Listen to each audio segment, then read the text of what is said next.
a great question, I think, is about getting some insight on what you did to plan for Errol Spence when you fought him, because you must have known about him from the Olympics and stuff like that. You must have known he had a good jab. You told me earlier you knew he was tough. What was the game plan, and what should the game plan be for Crawford? Boxing. On it. All right, we're here in the gym, Gleason's Gym, Brooklyn, New York City. I've got my old trainer, mentor, Jihad-Abdul-Aziz. We're going to talk about some boxing, but we're going to talk about specifically, you trained, first of all, how you doing, bro? Yeah, it is hot and sweaty today, very humid.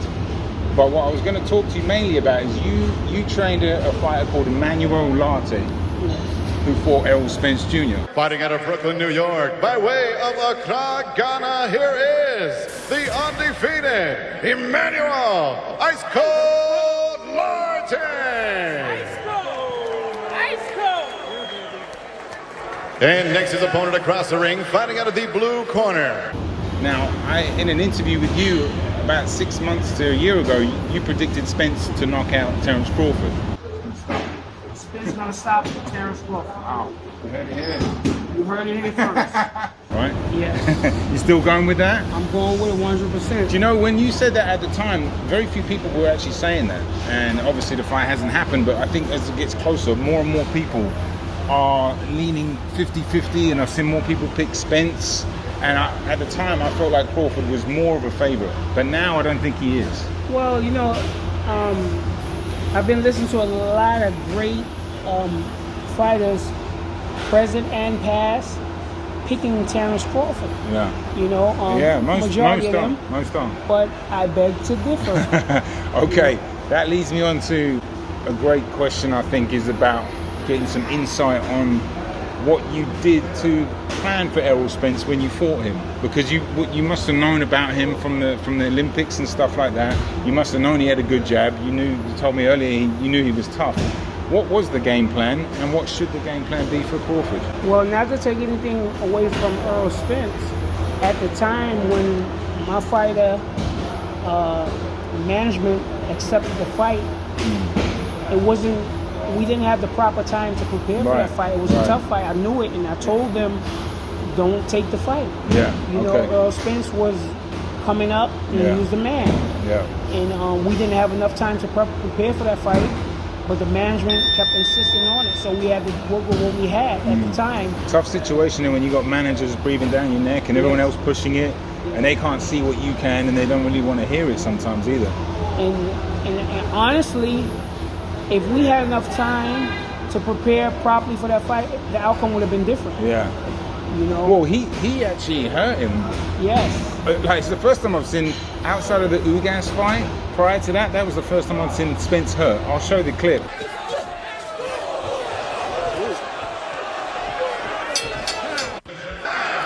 In a round, Spence had dominated right at the close.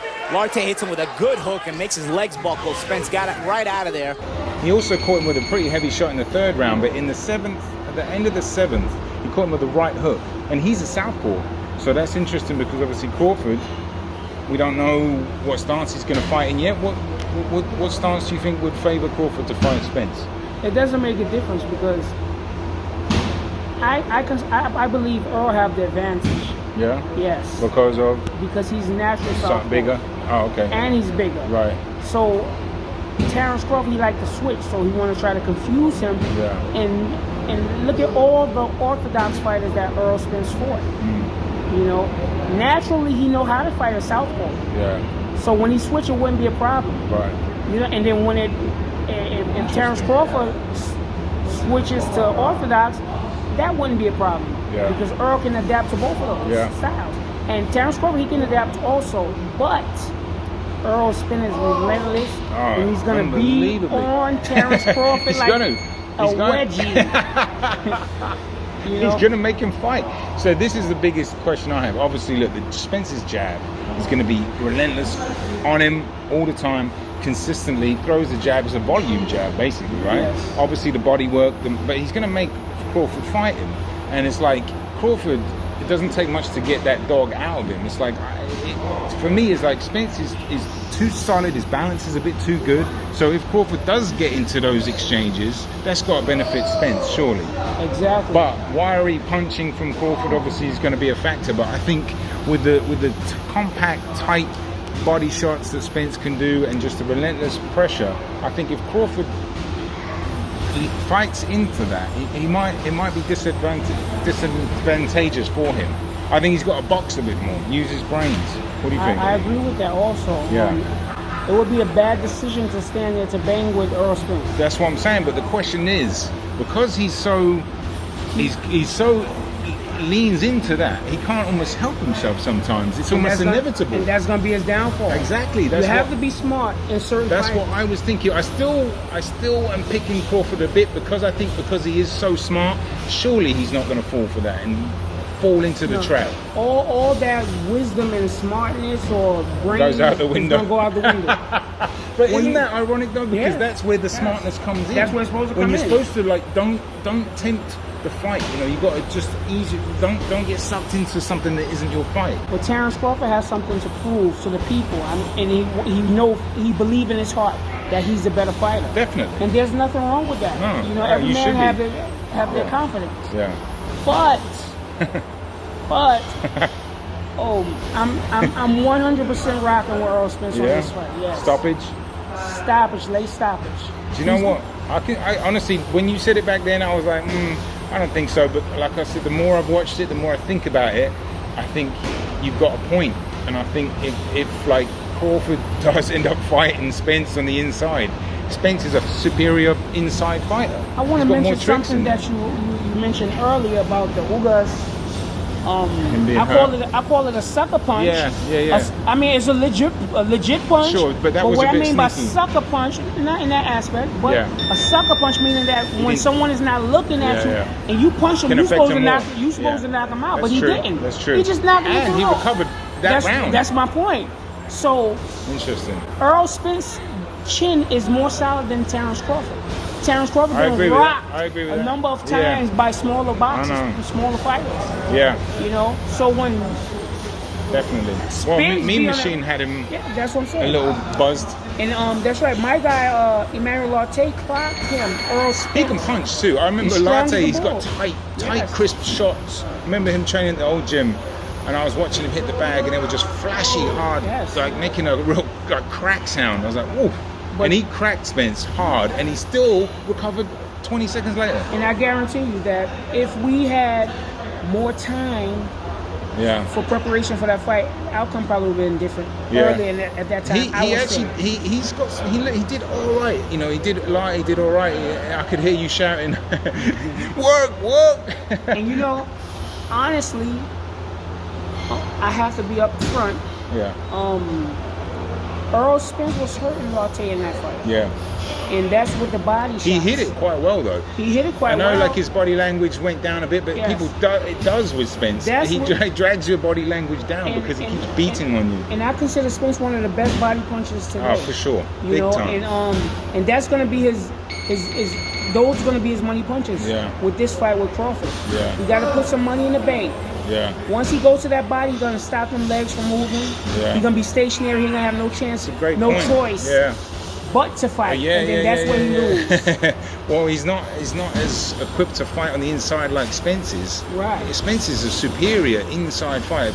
All the framing he does as well, and the guard manipulation, and like his balance, his body shots, it's masterful. And, you know what I mean? A lot of people, they say that Terence Crawford's IQ is up high than Spence because Spence he deal with the basics. Hands up, jab, left hand, body shot. People call him basic. I think he's beautifully basic though. Do you know what I mean? I mean the best basic you can see. Yeah, it sounds like a criticism, but it's actually what he does. He does amazing. That's right. Consistently. And that jab, like I said, he just never stops throwing it, and he never stops trying to get into that zone to hurt you. And when he starts to get in that zone and smoke like he did against Ugas, my goodness, he looked phenomenal in that fight. Honestly, I don't see this fight going 12 rounds. No. And then a decision. Yeah. I believe his corner might throw in the towel. Terence Crawford. Oh my. See that being it. Well, of course, they're confident in their fighter, and they believe in his ability and so on and so forth, that he will be victorious. So how does, just playing devil's advocate, how does Crawford win? Just by boxing? Well, he's got a lot to avoid. But you have to have something to keep Earl off of him. I mean, Crawford, he got enough tools in his tool bag, but I don't think he's going to stop Errol Spence. I don't think so either. Yeah. I think if he's going to win, I think he's going to win on points. But you know, I'm still picking him ever so slightly because I do think his timing is better, and I do think his IQ is going to have to be on full display, i.e., not get sucked into that fight that Spence wants him to. If he can minimize that, but can he though? That's the question for me. And can he time that jab? Because I know Kell Brook timed the jab quite a bit, and he had some success early on. But it's a different type of jab, a different rhythm he fights with Kell Brook. But for me, those are the questions that are fascinating. But Crawford, for me, Spence by stoppage for you. All right, moving on quickly, we're going to talk a little bit of other boxing, some heavyweight news. Tyson Fury's fighting Ngannou. How do you feel about that? It's a joke. Joke, right? Absolute joke business. You know, like one of my companions, he always used to say, if it doesn't make dollars, it doesn't make sense. Right. I mean, look, that's. Whoa, look. But it's not just money though, because he must have been getting a lot of money from the Saudis for the Usyk fight, but he just ducked him, blatantly ducked Usyk, offered him 70-30. But if you get the you'll take the easier fight. There's an easier fight for him. That's what he's doing though, but then he's lying to everybody, telling them that Usyk ducked it and all this. Yeah. You know that Usyk would take the fight. He would take the smaller person. Doesn't matter. Yeah, but they bent over backwards for him, and he still swerved them. It's a joke, isn't it? I think, to be honest, he's making a bit of a mockery of the sport, really, because you've got a fighter that's proclaimed himself to be the best ever. You know, look, he's a very good heavyweight. We know that, and he could probably beat all the heavyweights out there. But you've got to prove it. I think Tyson Fury should have fought this guy he's about to fight now at the end of his career. Yeah, after he's got some good. Exactly. So, right. You know, there's no points. You get no points for this. It's an easy fight, easy win, easy money. I don't think I even want to watch it, to be honest. Right? I mean, I'm not going to watch it, but I hear about it. I'm probably I watch a highlight. I don't know if I'm going to go out my way to find time to watch that. Just to listen to him in the build-up, bro. He's such a liar. Yeah. He just lies all the time. I'm not mad at him, you know, in the sense of... No, of course not. But it's just like what he's doing to tarnish the sport a little bit. Right. Lying to a lot of fans buy into this nonsense. Yeah, of course. And we want to see the better fights when they're out there too. And if you're going to tell everybody that you're the best, you've got to back it up. 100%. That's the thing. 100%. All right, on to AJ. He's fighting Dillian Whyte for a second fight. I'm actually quite positive on AJ's comeback. Mm-hmm. I don't know why. I do know why. I've always seen a self-belief in him. He's straight back to the drawing board, wants to better himself. Now he's in the States with Derek James, taking himself out of the comfort zone. He wants to better himself. How do you feel on his chances of becoming a world champion again? His chances are great, you know. Yeah, I think so too. I think they're all right. I don't know about great for me. Well, I mean, by taking himself out of his comfort zone. Yeah, I like that. That shows character to me, you know? He could have sidestepped and got another trainer that he was in control of, but he's put himself in a lesser situation in terms of, you know, he's not the guy. He's doing it, training by himself in an environment he doesn't know. I like that. That's a good move. I think so too. I think his last performance, I liked it because he was sticking behind the jab, being patient, you know? But you know, I don't like that part of AJ. What? The too conservative? Yeah, too passive. Right, but the thing is, though, I think I agree because we want that old, like, you know. Yes, but I think something's happened to him in sparring, bro. I think he's been touched up a little bit. Do you know what I mean? Like, he's got that leeriness about him. How would you get that back?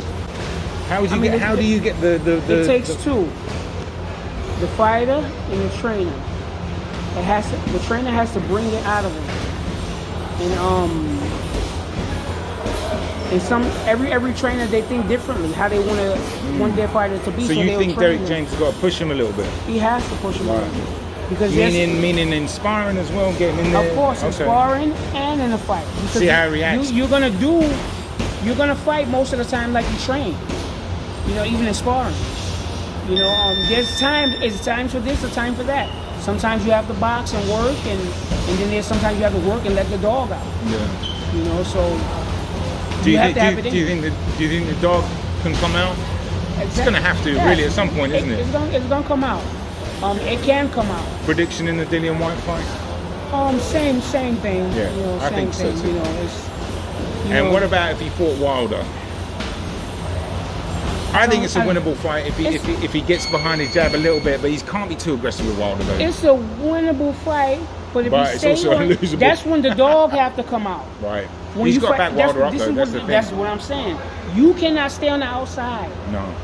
Because if Deontay Wilder hit you with that right hand, it's good night, Irene. I don't care. Be a King Kong. No, yeah, I know. Well, he did sleep King Kong, who was 14. But that's true. You know, but that's when the dog have to come out of AJ if he fight Deontay Wilder. He can't stay on the outside. He have to maul him. Yeah. But Wilder's obviously nowhere near as good fighting backwards. His footwork gets a bit. Yes, that's right. He's not a good fighter on exactly. He's not a good inside fighter or when someone pressures him. Right. So you stay on the outside. Good night. You got to bum rush him basically. That's why Andy Ruiz is playing with the negotiation because he don't want that fight. Because you know, I mean that. Because Ruiz will get him on the back foot. No, Ruiz. You saying Ruiz doesn't want the fight? No, Ruiz don't want that fight. He's saying that fight is worth 50-50? I don't know. I don't think so. Because you don't think... I mean, every fighter know their worth. He's got a nice head movement. He could knock his way on the inside and start going to work, but he's not probably got enough to get rid of Wilder, though. He's not gonna take the chance to trying to get on the inside like that, like a Mike Tyson. Right. You know, but he's gonna stay on the outside working a little bit. He's gonna, Deontay will murder him. I hate to say it. Wow. Well, I mean, is that fight getting made, or I haven't really? No, I don't think they're gonna accept it. You know, that's just my opinion. But I'm not on the inside to have further knowledge of it. But on the outside, I can say we don't want it. And Deontay made a good point. He said, "Listen, man, don't let those people around you stop you from feeding your family." Big payday. That's what it's about. So Wilder really wants that fight. Yes, he wants the fight. Because the heavyweights, let's be honest, I mean, they got to get moving a little bit, you know. Because the sport is looking great this year. We've had some great fights, good matchups, top fighters fighting top fighters. We've got 2 more great fights coming up with Fulton and Ngannou and Spence and Crawford. We've got to get these heavyweights in the ring. You know what I mean? Yeah, just past Jared Anderson and Charles Martin. Yeah. You know, same situation. Charles Martin, I thought he fought the wrong fight. Yeah. Yeah. 2 passes, want to take him to the later rounds. You only got 10 rounds. Well, you know Greg Hackett? You know that dude? Greg Hackett. He's from Philadelphia. He's just started a channel. He grew up with Dave Rosado and he's been in the gyms in Philly. And he was saying that he thought Charles Martin almost deliberately pulled the gas, didn't really see through the moment when he could have. But some people, I heard the same thing. He took a bit of I heard some stick people for it. say that he sold out on that fight. He didn't sell out on that fight. Yeah, no. Not at all. Yeah. He's trying to take his head off. So Jared, he's trying to take his head off. Yeah. But he didn't have that gas in the tank because he took the fight on short notice, even though he was training for a fight. That's true. So your thoughts on Jared Anderson in general and moving forward? He's a talent, isn't he? He's one of my favorites, but he got to make some adjustments. You know, not to take anything from him or his trainer. And the trainer, I do believe that he sees the adjustments of him pulling back. Yeah. You know. Yeah. Especially you fighting a guy that's just as tall as you. Well, he got hurt a couple times in that he got fight. rocked. So, I mean, that's why it said that he cried after the fight because he was upset with himself, about his performance. Yeah. But he won the fight, an ugly win is better than a pretty loss. It's true. He'll probably learn a lot from it too. He definitely got the experience from that fight. So that's going to motivate him more. And I wouldn't be surprised they give Charles Martin a rematch. Yeah. Those fights you can learn a tremendous amount from, even though you might look good and you might not look good and you might not have performed your best.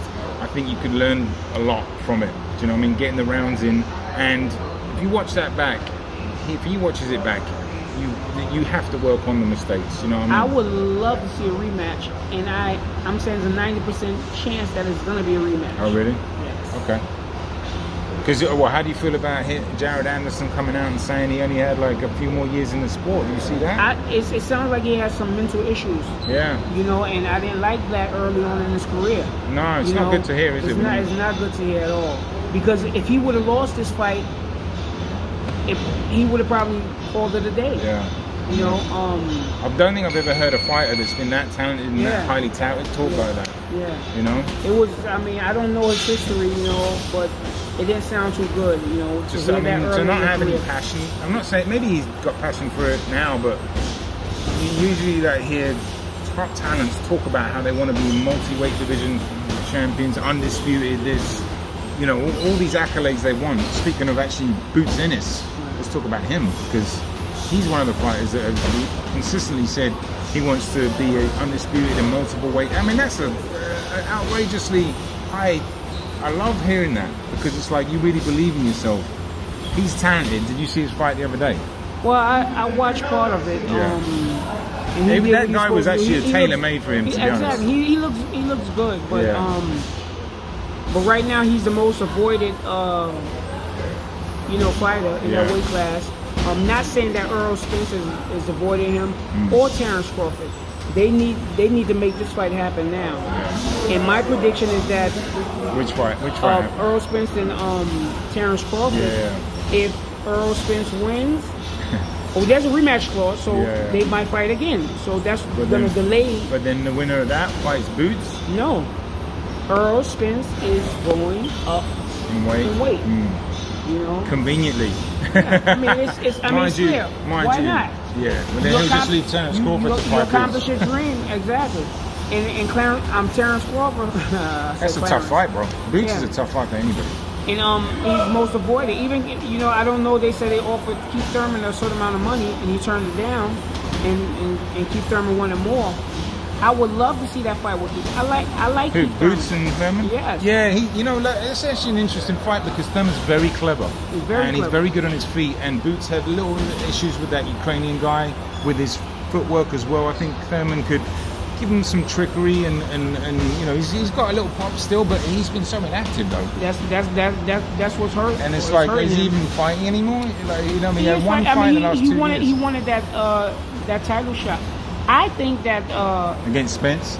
Yes, but I think Terrence Crawford should have fought. I agree. Keith Thurman. So he's got to keep. Yeah, he's got to get a fight and get out soon, even if it's against. Well, he's got to keep in the mix because you can't take 3 years out and then fight somebody like Boots. It's not great. You can't fight. You can't stay at that level. One more question for you, brother. I'll let you go. But I wanted to talk about in society today, a lot of people are very soft, right? Selfish? Soft. Like generally, you know, like John, right?